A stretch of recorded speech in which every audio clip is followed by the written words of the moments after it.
So yun mga kaagre, seleksyon tayo. Ito yung seleksyon ng subwal. So kung saan yung matitira.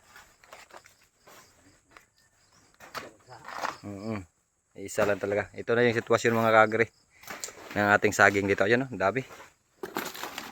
Ang daming tumubo. Hindi pwedeng hayaan yan. Kasi pag nagbigay ka ng abono, masasayang yung abono mo. Isa lang talaga ititira. Medyo delay tayo rito mga kaagre, pero ayun, habulin natin. Ito na yung ating saging. So activity delay. Sa kiring, din pagkatapos ito abono tayo.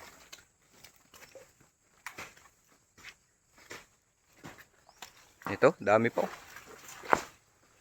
So pagka ganito hayaan mo kasi nako, wala ka makukuhang bunga dyan. Mayroon man, napaka liliit. So sabay na yung linis. Dami subwalo. Yan, pwede natin itanim yung mga maliliit. O yung malalaki talaga ay titira natin yan. So lahat ng mother halos nangalahati na tayo. Mga followers na lang yung ating pinupukusan ngayon. Yan, dami. Kailangan natin talagang kunin. Yan, isa matira. Para mag-focus lahat dyan.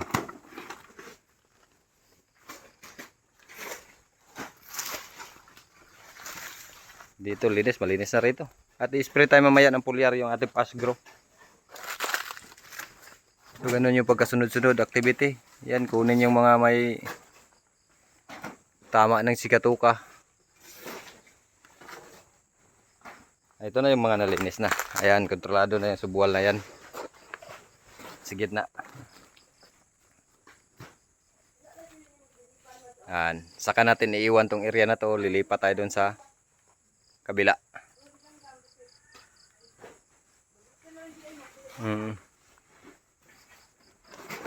Dahan-dahan lang. Tsaga-tsaga lang. Ganitong mga activity, kailangan nating matinding adjustment. Siyempre mayroon din dito mga nauna naghubad ng bunga para ma-sprayhan na natin ng foliar yung ating fast grow.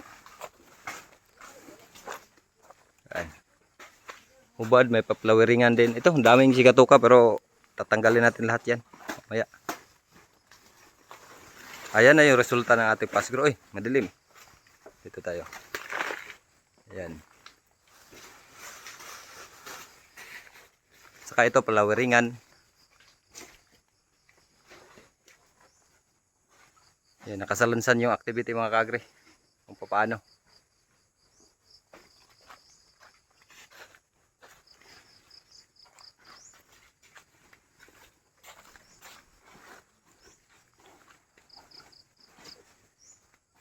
Importante lang malinis palagi mga kaagre. Iiwan natin na malinis yung ating area bago tayo lilipat dun sa kabilang area.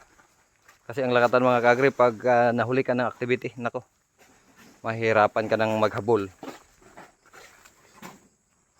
Importante dyan, malinis palagi.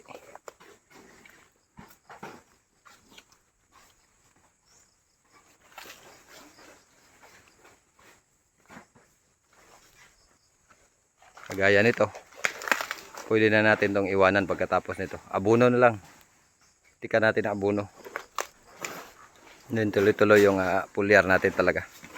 Hindi mawawala yan.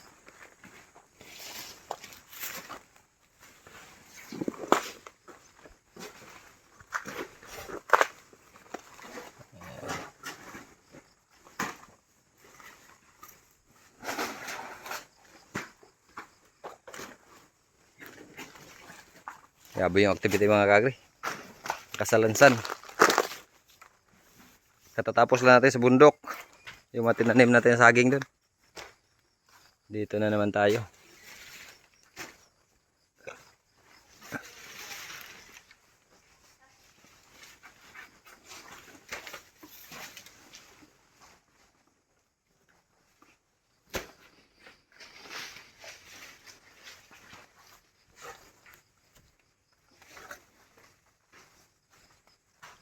Ito kasi kailangan buksan para ma-sprayhan natin. After 15 to 20 days, pwede na natin yung harvestin.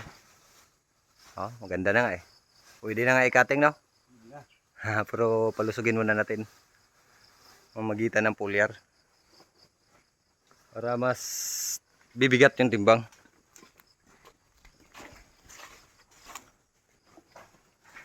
Nakakatuwa dito mga kagre, tanggal stress pagka dito ka palagi sa sagingan, taniman.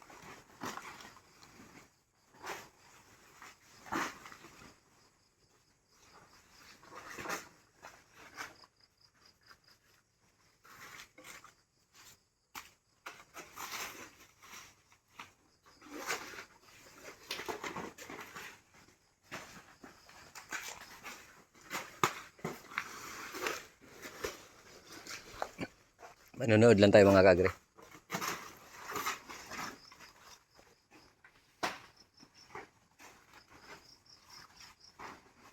Yan, daming subol ako yun. Tanim natin yan. Hayaan mo na yan. Hayaan. Basta hindi pa nakalabas yung dahon, wala problema yan.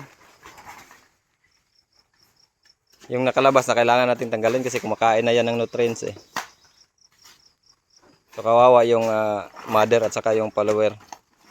Kasi maghati-hati sila dun sa mga nutrients. Yan kasi hindi pa yan masyadong kumakain ng pataba. Pero yung nakadahon na kagaya ng isa, tanggalin yan muna. Kasi may balak pa tayong tamnan mga kagre dun sa kabilang area, dito tayo kukuha ng binhi. Sa ngayon, yan lang muna yung mga nakalabas ang dahon yung kukunin natin. Tiis-tiisin muna natin yung, kita mo ganda niya no? Yan ang matanim natin ako. Sigurado. Ang laki ng puso niyo.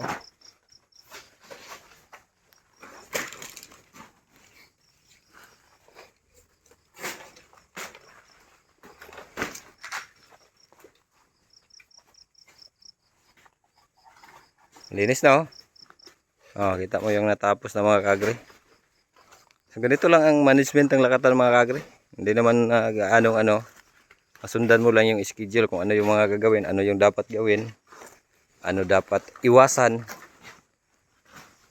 Kakayanin mo. Kasi survivor din to eh. Itong area na to. Nadaanan to ng init dati pero ngayon almost patapos na nga yung yung ating mother, mga follower na lang halos to ang natitira. Pero mayroon pa namang mother, ayan oh. Harvestin. So, bibigyan tayo ng blessing pagka ganito. So yun mga kagre, maraming salamat sa pagsama ngayong umaga. Mabuhay tayong mga farmers.